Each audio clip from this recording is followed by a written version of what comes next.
je sentis sur mon épaule une petite main, légère comme un oiseau. C'était l'ombre de Spinoza, qui voulait me parler à l'oreille.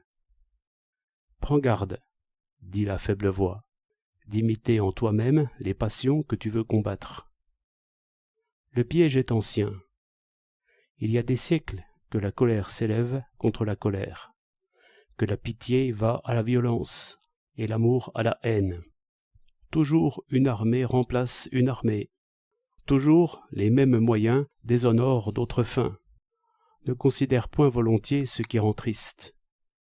Donc, sur l'esclavage humain et sur la faiblesse humaine, parcimonieusement et juste autant qu'il faut.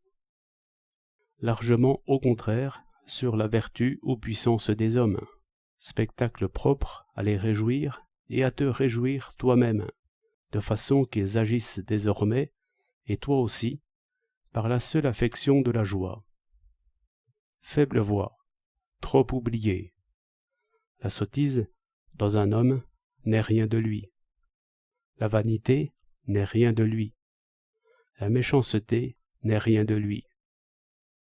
Ces apparences émouvantes n'expriment en réalité que la faiblesse des hommes devant les causes extérieures. Dès que vous ne gouvernez plus vos pensées, la sottise va de soi, par le seul mouvement de la langue. Il n'est pas besoin de vouloir pour être triste, et ainsi se chercher des ennemis et des persécuteurs.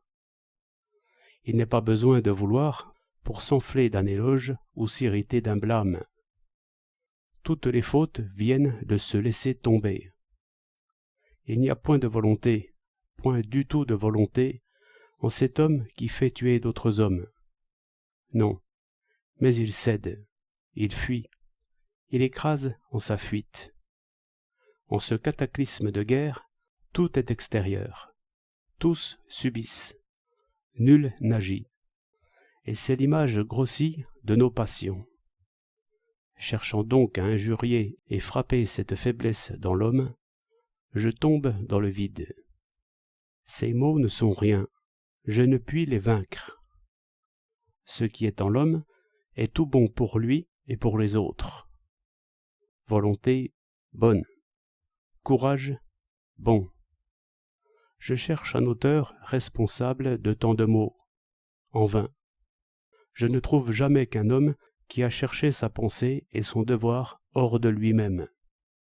Je n'ai pas pu. Tous, comme ces soldats du temps de Frédéric, qui sentaient à leurs reins la pointe des baïonnettes, poussant et poussés. Ne leur rappelons point, plus qu'il ne faut, cette situation humiliante. La plus grosse erreur où je pourrais ici tomber est de croire qu'ils sont bien fiers de ce qu'ils ont fait. Non pas fiers, mais plutôt tristes, irrités, obstinés. Nous rencontrons, au sujet de la guerre, un assez beau paradoxe. C'est que chacun se défend de l'avoir voulu, et en accuse le voisin. Or, bien loin de penser qu'en cela ils veulent nous tromper, je dirais plutôt qu'ils n'osent pas assez en être sûrs, et que c'est encore plus vrai qu'ils ne croient. Mais les signes de la timidité font de fantastiques apparences. J'attends toujours que les peuples antagonistes, par leurs délégués de tout genre, banquiers, ouvriers, politiques, écrivains, mettent enfin au jour leur véritable pensée, qui est qu'ils n'ont pas voulu la guerre, qu'ils ne la voudront jamais, qu'ils ne la feront jamais que contraints et forcés.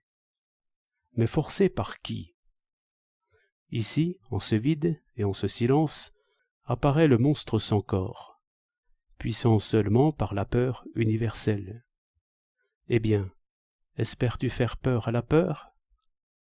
Beau remède.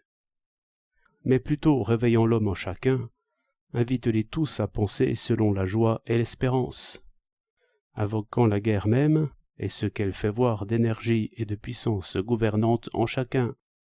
Ce n'est pas peu. Osez donc peser une bonne fois le courage de l'ennemi et le vôtre.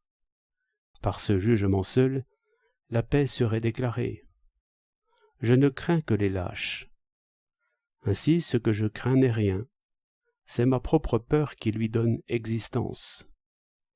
La joie, dirais-je en imitant mon philosophe, n'est point le fruit de la paix, mais la paix elle-même.